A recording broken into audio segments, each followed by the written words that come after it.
Hello दोस्तों, नमस्कार। मैं मंटू सर। आज मैं आपके लिए बिहार बोर्ड का 12वीं कक्षा का जो हिंदी का किताब है 100 मार्क्स का, उसमें से मैं गद्य खंड का जितने भी इम्पोर्टेंट चैप्टर्स हैं उनका मैं ऑब्जेक्टिव लेकर के आया हूँ। या तो ये ऑब्जेक्टिव एग्ज़ाम में आ चुके हैं या उनके आने की बहुत ज़्यादा संभावना है। तो बस एक वीडियो और आपका गद्य खंड का टोटल ऑब्जेक्टिव कंप्लीट। तो आप इस वीडियो को अंत तक ज़रूर देखिएगा। तो जैसा कि पहला चैप्टर का नाम है बातचीत, आपने ज़रूर पढ़ा होगा, जो कि एक ललित निबंध है, बालकृष्ण भट्ट जी के द्वारा लिखा गया है। तो हर चैप्टर से मैं आपको 6 से 7 क्वेश्चंस बताऊंगा जो कि बेहद इंपॉर्टेंट होंगे। तो चलिए, पहला प्रश्न आपका है कि जैसा काम वैसा परिणाम किस लेखक द्वारा रचित प्रहसन है? तो आंसर आपका हो जाएगा बालकृष्ण भट्ट जी। दूसरा प्रश्न है कि बालकृष्ण भट्ट के पिता का क्या नाम था? तो आंसर आपका है बेनी प्रसाद भट्ट। तीसरा, दमयंती स्वयंवर किस लेखक की रचना है? तो आंसर बालकृष्ण भट्ट। चौथा प्रश्न आपका है कि बालकृष्ण भट्ट की रचना बातचीत क्या है? तो आंसर आपका ललित निबंध। पांचवा प्रश्न, बालकृष्ण भट्ट का जन्म कब हुआ था? 23 जून 1844। छठा प्रश्न आपका है कि बातचीत शीर्षक निबंध के निबंधकार कौन है? तो आंसर हो जाएगा बालकृष्ण भट्ट। सातवां प्रश्न, बालकृष्ण किस काल के रचनाकार हैं? तो आंसर आपका हो जाएगा आधुनिक काल।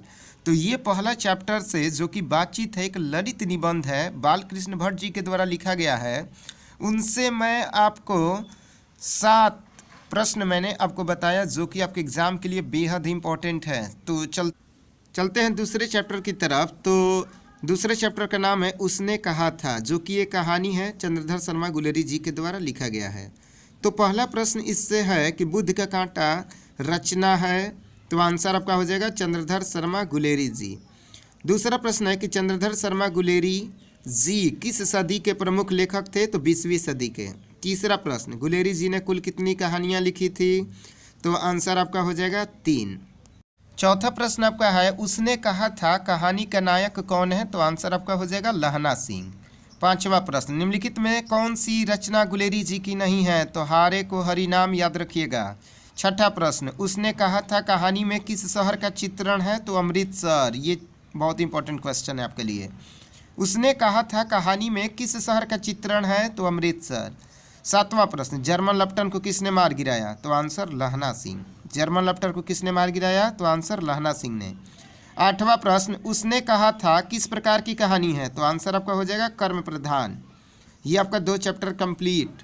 तीसरा आपका है चैप्टर का नाम संपूर्ण क्रांति, जो कि एक भाषण है। तो पहला प्रश्न है कि जयप्रकाश नारायण के बचपन का क्या नाम था? तो बाउल। देखिए, बाउल उनको इसलिए बोला जाता था ना कि 4 वर्ष तक उनको दांत नहीं आया था, इसलिए माता जी क्या बोलती थी? बाउल। दूसरा प्रश्न, जयप्रकाश नारायण को किसका दलाल कहा गया है? दूसरा प्रश्न है कि जयप्रकाश नारायण को किसका दलाल कहा गया है? तो आंसर अमेरिका। तीसरा प्रश्न, रिकंस्ट्रक्शन ऑफ इंडियन पॉलिटी किसकी रचना है? तो जयप्रकाश नारायण जी की। चौथा प्रश्न, जयप्रकाश नारायण ने किस साल छात्र आंदोलन का नेतृत्व किया? तो आंसर 1974। पांचवा प्रश्न है कि संपूर्ण क्रांति किसकी रचना है? तो आपको बिल्कुल मालूम भी है, जयप्रकाश नारायण जी की।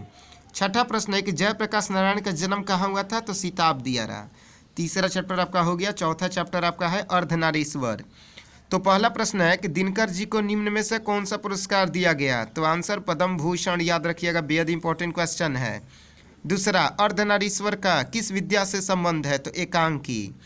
दूसरा प्रश्न है अर्धनारीश्वर का किस विद्या से संबंध है? तो एकांकी। तीसरा प्रश्न, दिनकर जी को किस कृति पर भारतीय ज्ञानपीठ पुरस्कार प्राप्त हुआ अथवा ज्ञानपीठ पुरस्कार से सम्मानित रचना कौन है? तो आंसर आपका हो जाएगा उर्वशी। चौथा प्रश्न, युद्ध और शांति की समस्या पर लिखी गई काव्य कृति का क्या नाम है? तो कुरुक्षेत्र। याद रखिएगा, चौथा प्रश्न, युद्ध और शांति की समस्या पर लिखी गई काव्य कृति का क्या नाम है? कुरुक्षेत्र। पांचवा प्रश्न, अर्धनारीश्वर कल्पित रूप है शिव और पार्वती का।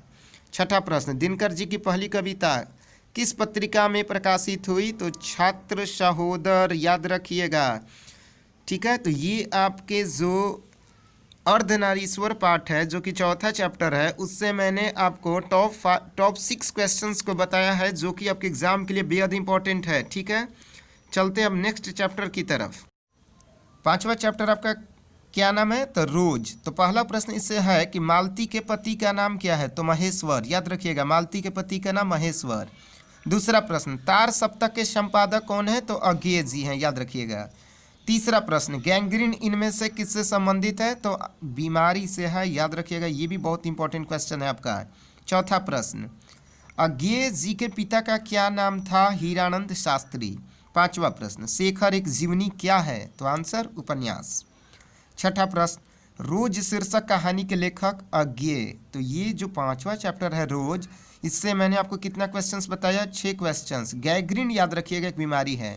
मालती के पति का नाम महेश्वर, जो कि एक डॉक्टर थे। ये पॉइंट याद रखिएगा, मालती के पति का नाम महेश्वर। महेश्वर जी क्या थे? डॉक्टर थे। गैंग्रीन क्या है? बीमारी है। और ये देखिए, गैंग्रीन जो है ना, वो जैसे कि पहाड़ों पर चलने के कारण जो इंसान चलते थे उनके पैर में एक कांटा मतलब ये हो जाता था, जिसके कारण वो घाव हो जाता था। तो वो लेसन 6 आपका नाम है एक लेख और एक पत्र, जो कि भगत सिंह के द्वारा लिखा गया है। तो चलिए, पहला प्रश्न है कि एक लेख और एक पत्र के रचनाकार कौन है? तो भगत सिंह। दूसरा प्रश्न, भगत सिंह किस उम्र में क्रांतिकारी गतिविधियों में शामिल हुए? तो आंसर आपका हो जाएगा 12 वर्ष। तीसरा प्रश्न है कि भगत सिंह को कांग्रेस तथा महात्मा गांधी से मोह भंग कब हुआ? 1921 ईस्वी में। चौथा प्रश्न, भगत सिंह की शहादत कब हुई? 23 मार्च 1931। याद रखिएगा। पांचवा प्रश्न, भगत सिंह का जन्म कब हुआ था? 28 सितंबर 1907 को। और छठा प्रश्न आपका है कि मतवाला पत्रिका कहाँ से निकाली गई थी?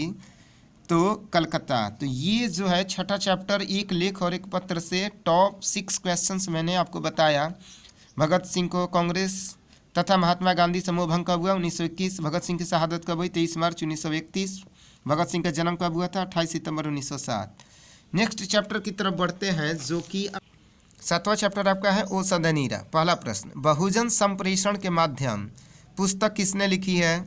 तो आंसर आपका क्या हो जाएगा? जगदीश चंद्र माथुर। दूसरा प्रश्न, जगदीश चंद्र माथुर का जन्म कब हुआ था? 16 जुलाई 1917। तीसरा प्रश्न, कोणार्क के नाटककार कौन है? तो जगदीश चंद्र माथुर। चौथा प्रश्न, 10 तस्वीरें के रचनाकार कौन है? तो जगदीश चंद्र माथुर जी। ये जो आपका है 7वां चैप्टर औषधि नीरा से मैंने टॉप 4 क्वेश्चंस आपको बताया। नेक्स्ट चैप्टर की तरफ बढ़ते हैं।